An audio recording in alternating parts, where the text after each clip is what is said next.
So last week we talked a little bit about relations, and this week we're going to continue that talk by talking about specific type of relations called partial orderings. And the intuition that I want you to have here is that we might be talking about some sort of ordering like less than or equal to, or maybe subsets. So your job is to keep both of these in mind as we talk about what a partial order is and how it relates to relations in general. So a partial order has three properties. Last week we looked at the properties of being symmetric. Last week we took a look at the properties of being reflexive, of being symmetric, and of being transitive. And when we had all three of these, we gave it a special name called an equivalence relation. Today we're going to be looking at what happens when we have, rather than symmetry, what happens when we have something called antisymmetry.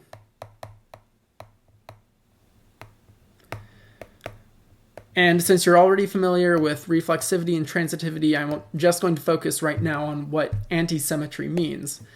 And the name is supposed to be somewhat suggestive of what of how it relates to symmetry.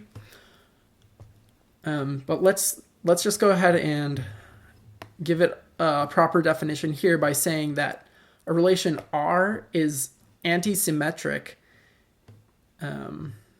So R is antisymmetric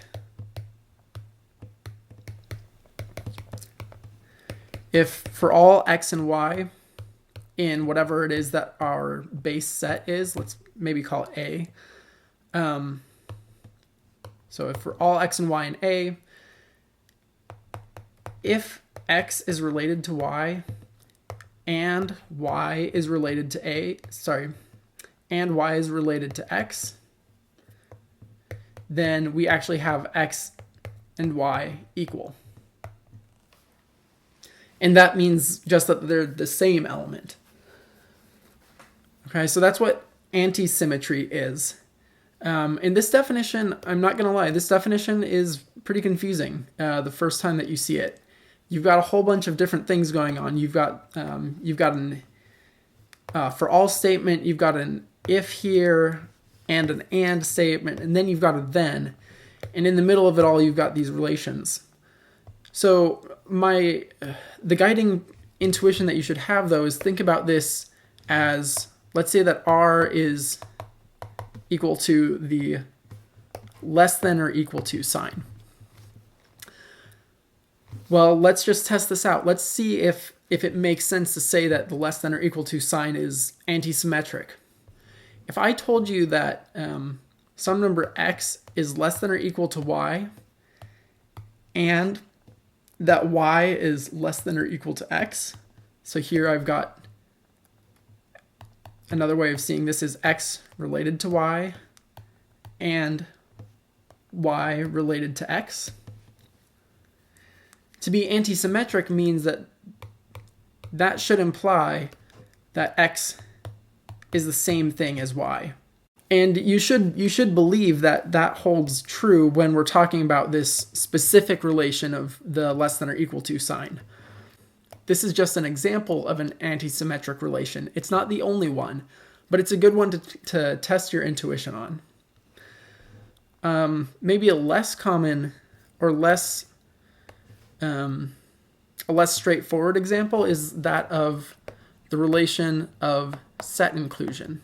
Here I'm going to be working on the power set of the set 1, 2, 3. And in order to do that, I'm going to write down all of the elements in this power set and then show the relations between those sets using a diagram. So I'm going to use a blue line between two sets to show that there is set inclusion, and I'm going to draw an arrow also to indicate which way the inclusion goes. So for example, I'm going to draw an arrow from the empty set to the set 3, from the empty set to the set 2, and from the empty set to the set 1. Now you might be saying, well, why don't you draw an arrow to every single one? Surely you have all of those inclusions as well. And that's true, but that's going to clutter up the diagram, and the diagram here is actually going to, in some sense, show that those inclusions are, that we already have those inclusions. This diagram is going to be a transitive diagram, so whenever I draw an arrow from, let's say if I draw an arrow from the empty set to the set 3, and then another arrow from set 3 to the set up there, that means that I've really secretly drawn an arrow up that way. In general, that's not what we mean by these arrows, but in this specific example, that is what I'm using as the convention. So here I'm going to draw an arrow from the set that contains just 1 to the set that contains both 1 and 2, because we have the set 1 is a subset of the set 1, 2. Okay.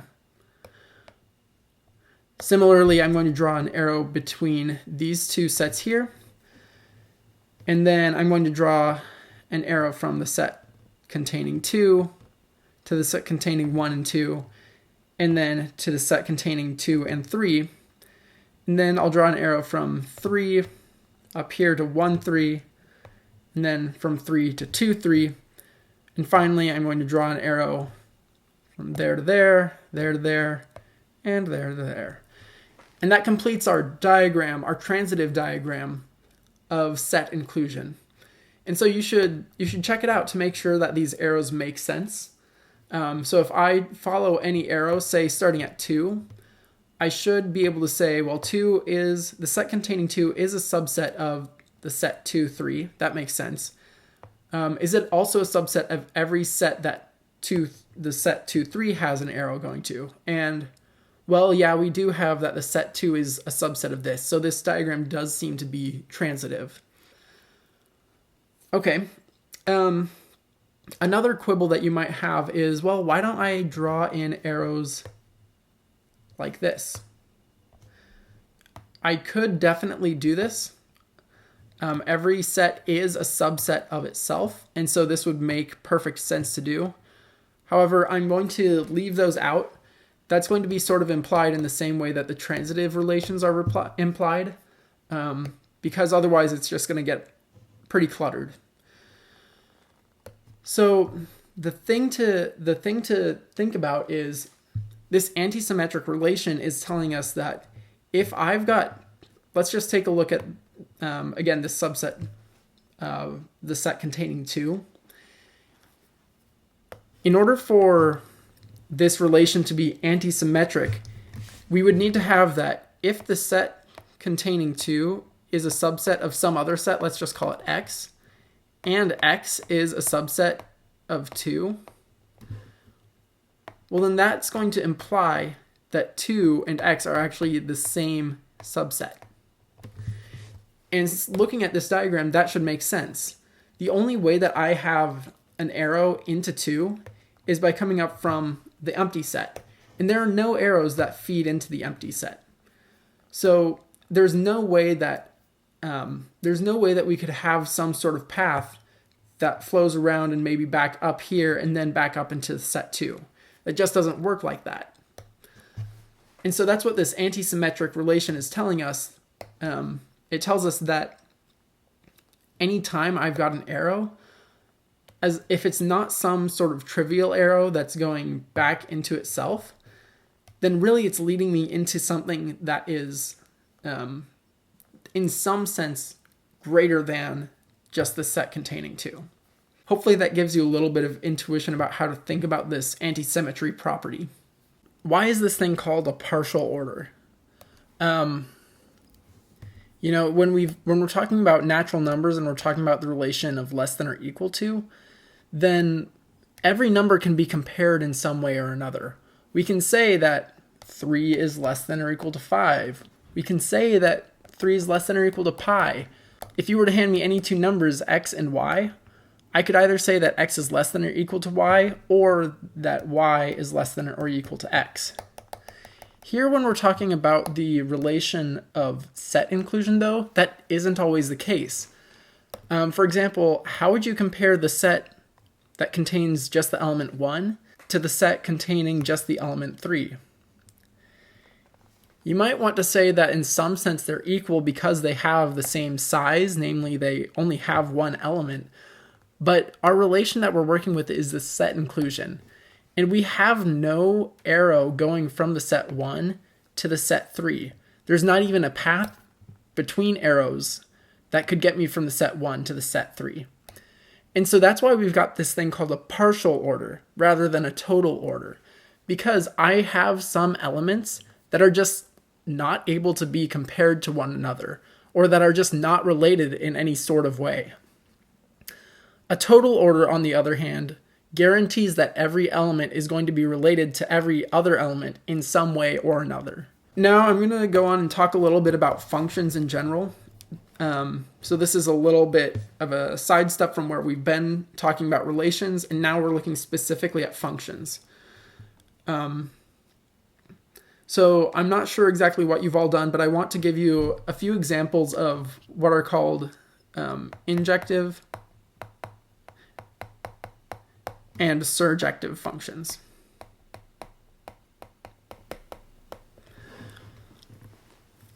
And injective, you might also see it as into. Surjective, you might also see it as onto. Or you might see injective as one-to-one. Typically, there's a bit more space between those words. Injectivity, pictorially thinking about it, it means that if I've got a function going from some set x to some set y, and typically we might write this as f maps x to y, we're going to call f injective if whenever two elements are mapped to the same thing, then that means that these two, let's call this x1 and x2. And so we're saying that f of x1 equals f of x2. If that's true, then that means actually that x1 and x2 are the same thing. So this picture here I drew is maybe a little misleading because x1 and x2 should actually only be one dot, and there should only be one arrow coming out of it. Now I've got three arrows. Maybe that's more confusing. I don't know. So anyways, here's the formal definition, just to make it extremely clear. A map F going from X to Y is injective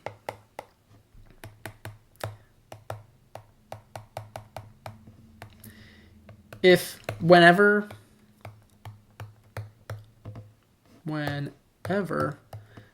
f of x1 equals f of x2 for any whenever f of x1 equals f of x2, then x1 and x2 are the same element. Let's try and take an example here. Let's say I've got a set X that just consists of the numbers 0, 1, and 2. And I'm going to try and do this pictorially also as we're going through it. So here's my set, and it just contains 1, 2, and 3. And how about we just take our function f to also map to the set 0, 1, and 2. So I'm also mapping it to 1. Gosh, I am all over the place. Let's just change that to 0, 0, 1, and 2. And then I'm going to draw lines between numbers that f sends to each other. So here I've got 1. Let's say I send 1 to 1. Let's say I send 2 to 1. And let's say I send 0 to 2. Think about it. Is this function injective? The question is, if f of x1 equals f of x2, does that imply that x1 and x2 are the same? And the So pause the video if you want to, take a second to try and figure it out. Well, no, it's not injective, because here I've got f of 1 is going to be 1. So here, I'll draw a line here. F of 1 is going to be 1. But I also have f of 2 being 1. And 1 and 2 are not the same number. So that means that this function is not injective. Now, let's say that instead of having that line from 2 to 1, I'm gonna draw a new line here from 2 to 0. And I'll do my best to erase this red line. Now, is this function injective? Again, you should be able to think about it for a second and see that, okay, well, if I just take a look at every single element, I have all of them laid out in front of me. So, well, there are no two arrows going to a single number. In other words, every number on the right here has at most one arrow coming into it. And so that means that, yeah, it should be injective because there's only going to be one number mapping to each number. So these arrows are supposed to give you a little bit of an idea of what's going on. Here, I'm going to take a little bit more complicated example. Let's take the function f that goes from the natural numbers into the natural numbers. And here I'll just include 0 in the natural numbers because I think it is a very natural number. And it's just going to be the doubling function. So in other words, f of n is going to be 2n. Now, is this function injective? How would you show that this function is injective? You can't draw a diagram for every single number and see whether or not every single number on the right has at most one number going into it.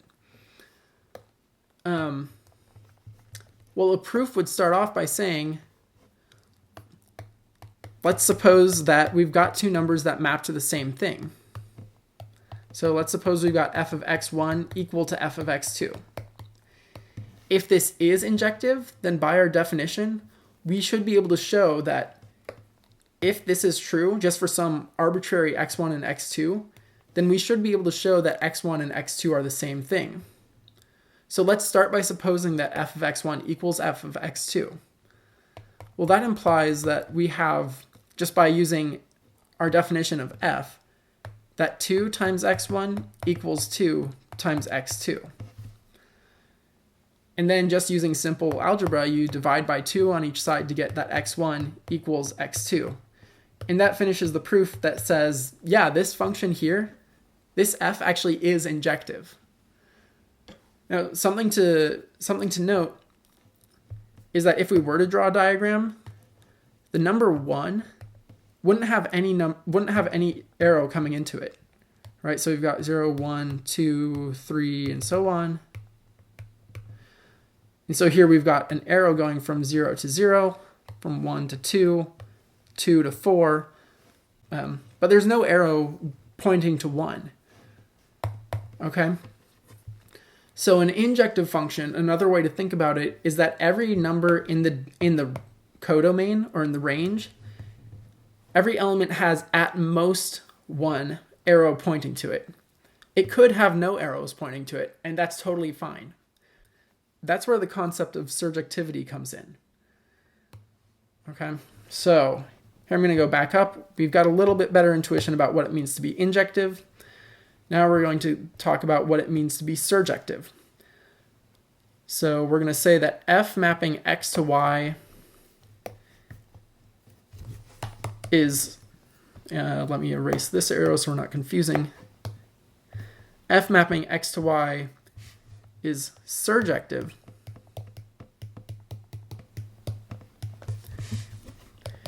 if for every element in the codomain, so in y, so if for all, I'm going to call it y in y, there exists some x in the domain such that f of x equals y. In other words, if you were to look at the pre-image of any element y, then that thing shouldn't be empty. Here I'm going to do another example with pictures. Every element in the set Y now, no matter what it is, every element here should have at least one arrow pointing to it.